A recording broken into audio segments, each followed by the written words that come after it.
अनुराग भदौरिया साहब, हिंदू मुस्लिम की राजनीति खत्म होगी, ये बंटवारा जो किया जाता है राजनीति के नाम पर ये खत्म होगा, ये उम्मीद की जाए।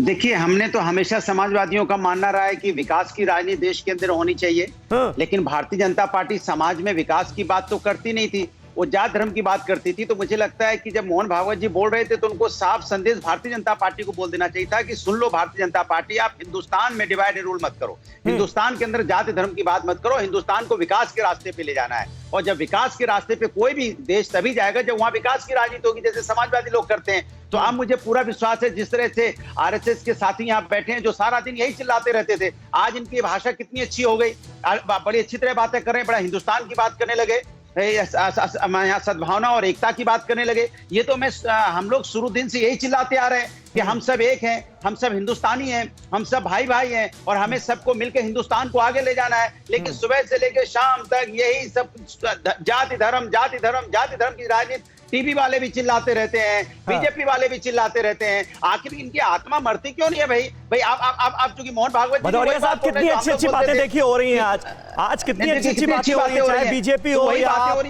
हर कोई ये कह रहा है हम तो एकता और भाईचारे की राजनीति ही करते हैं। काश ऐसा होता अवस्थी जी, ये सवाल मन में आता है क्या कि काश ऐसा होता? मैं समीर जी आपको यही बात कह रहा हूं कि अनुराग भदौरिया ने पहली बार सुना होगा, हालांकि पहली बार नहीं सुना। इनकी राजनीति चलती रहेगी, फिर भी यही करेंगे ये। और समाजवादी पार्टी जब कहते हैं हम जाति की राजनीति नहीं करते, तो आपको हंसी नहीं आती क्या? आपको ये बहुत बड़ा चुटकुला नहीं लगता क्या?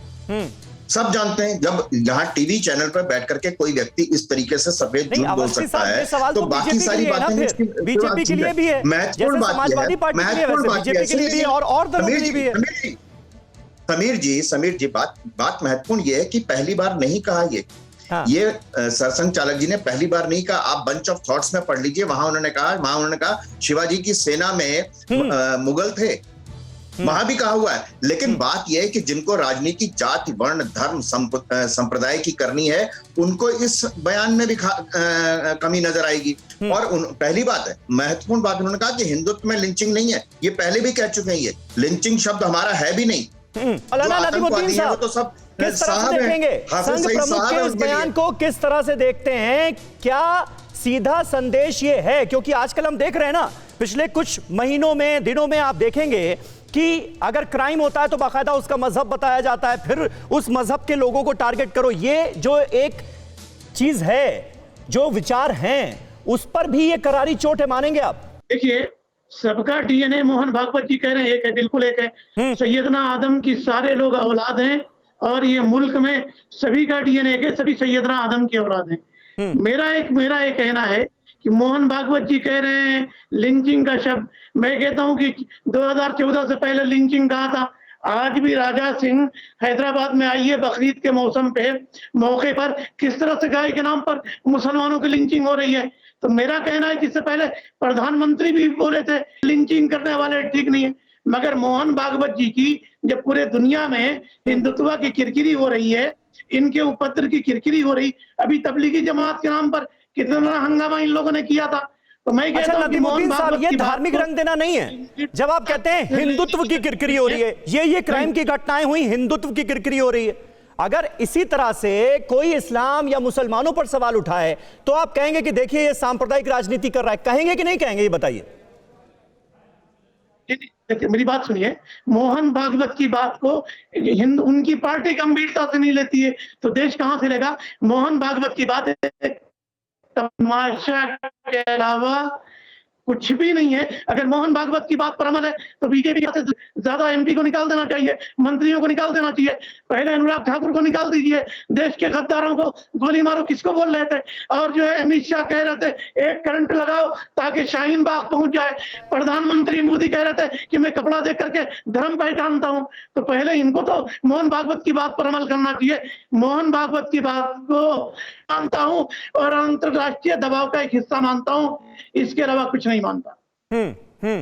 जवाब देना चाह रहे हैं प्रमोद स्वामी साहब। प्रमोद स्वामी साहब, आप तो आसाम से ही आते हैं, ये बताइए, अगर हिंदू मुस्लिम का डीएनए एक है, एकता और भाईचारे को बढ़ावा देने की कोशिश तमाम राजनीतिक पार्टियां कर रही हैं, तो आसाम में अभी फिर ये मुसलमानों की बढ़ती आबादी चिंता का सबब कैसे?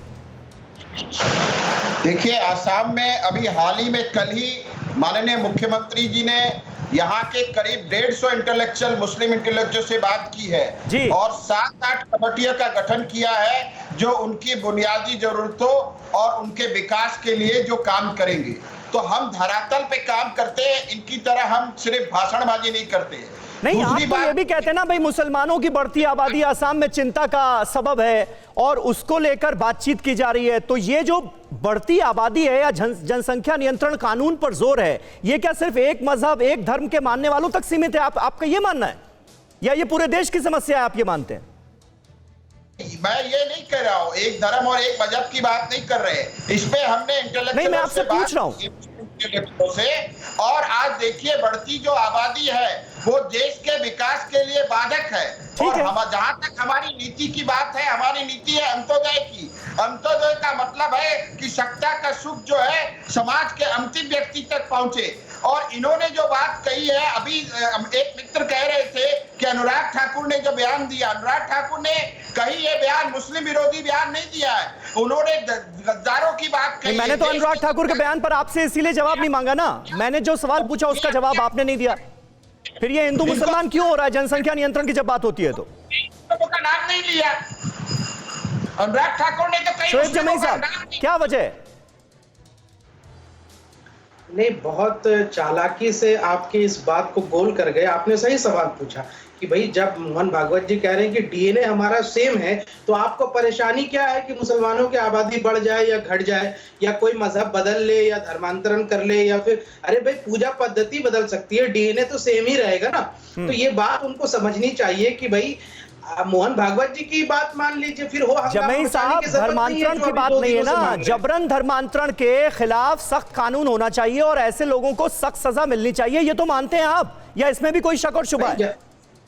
इसमें तो कोई शक शुबा नहीं है, जबरन धर्मांतरण का कानून है और उसकी सजा होनी चाहिए। लेकिन जबरन धर्मांतरण तो तभी साबित होगा ना जब जिसका धर्मांतरण किया हो वो सामने से आके कह दे कि हाँ मेरा जबरन धर्म हुआ है। सारे लोग तो यही कह रहे हैं कि मेरा नहीं हुआ है, चाहे मनु यादव हो, चाहे वो मुख बधिर लड़का हो, चाहे वो सारे जितने भी दनमीत मनमीत अभी जो कश्मीर में, सब लोग ने आके नहीं, तो इसीलिए जांच हो जाने दीजिए। क्लीन चिट देने की इतनी जल्दी क्यों है? अबू आजमी को भी हमने देखा, वो भी क्लीन चिट देते हुए नजर आए। उमर गौतम को ऐड करना चाह रहे हैं, एक मिनट। अवनिजेश अवस्थी कुछ ऐड करना चाह रहे हैं, जल्दी से अवनिजेश जी, वक्त कम है। समीर जी कम से कम शब्दों में अपनी बात कहूंगा। जनसंख्या नियंत्रण किसी एक संप्रदाय के लिए नहीं है, कानून बनेगा सभी संप्रदायों पर, सभी जातियों पर समान रूप से लागू होगा। एक बात। दूसरी बात, ये जो कह रहे हैं कि जबरन धर्मांतरण नहीं है, वो विदेशों से जो पैसे आ रहे थे वो किस बात के लिए आ रहे थे? वो किस बात के लिए आ रहे थे? धर्मांतरण के लिए आ रहे थे ना, कि आप यहां पर धर्मांतरण कराइए, इसकी एवज में आपको पैसा मिलेगा। और आप कह रहे हैं कि वो बेकसूर है।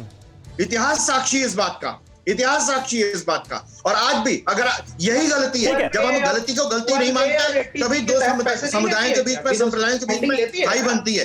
गलत तो गलत कहें आप। बजरंग दल बताइए, वीएचपी क्या काम करने के लिए विदेशों से पैसा लेती है? अरे वीएचपी ने किसका धर्मांतरण करवाया भाई? किसका धर्मांतरण करवाया? किसको जबरदस्ती धर्मांतरित किया? किसको धर्मांतरित किया? लालच दे के पैसा दे करके करवाते हैं। अरे स्वामी श्रद्धानंद की हत्या किसने की थी? किसी को स्वामी श्रद्धानंद की हत्या किसने की थी? ठीक है ठीक है ठीक है, सौहार्द बना रहे, सौहार्द बना रहे। अल्टीमेटली देखिए यही जरूरी है। अड़ी सोमवार से शुक्रवार शाम 6 बजे सिर्फ TV9 भारतवर्ष पर।